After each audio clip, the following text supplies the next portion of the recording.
నా పేరు doctor Shweta Reddy, consultant gynaecologist at ARC Tirupati branch.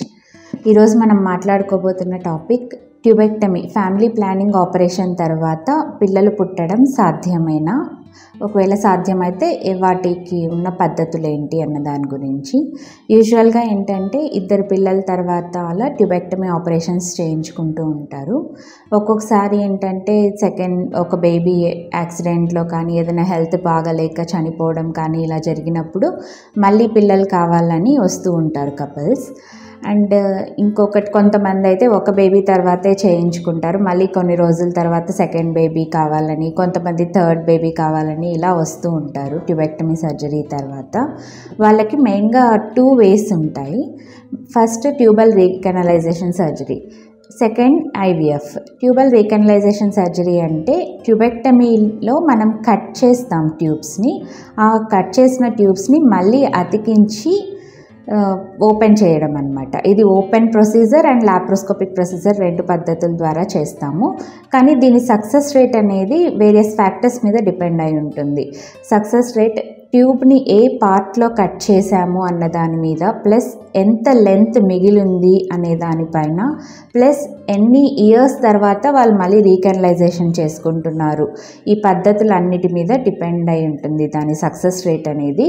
యూజువల్గా అయితే ఒక 40 to 60% సక్సెస్ రేట్ ఉంటుంది ఓపెన్ అవ్వడానికి మళ్ళీ.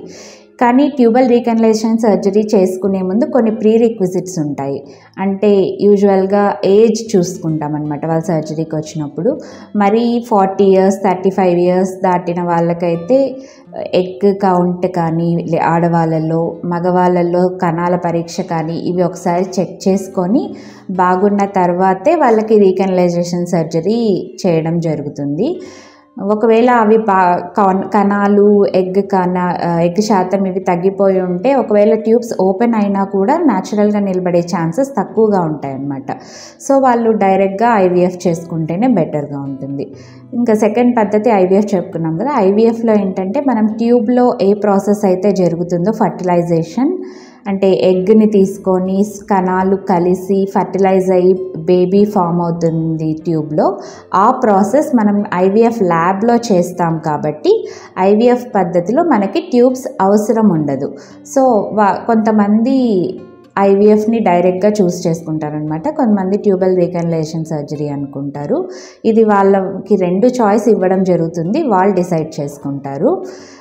ఇంకొకటి ఏంటంటే ectopic pregnancy. Tubal recanalisation surgery చేసిన వాళ్ళలో ఎక్టోపిక్ ప్రెగ్నెన్సీ అంటే ట్యూబ్లో ప్రెగ్నెన్సీ నిలిచే ఛాన్సెస్ కొంచెం ఎక్కువగా ఉంటాయి. సో ఈ రిస్క్ కూడా వాళ్ళకి ఎక్స్ప్లెయిన్ చేయడం జరుగుతుంది. పేషెంట్స్ వాళ్ళ డెసిషన్ బట్టి ట్రీట్మెంట్ చేయడం జరుగుతుంది.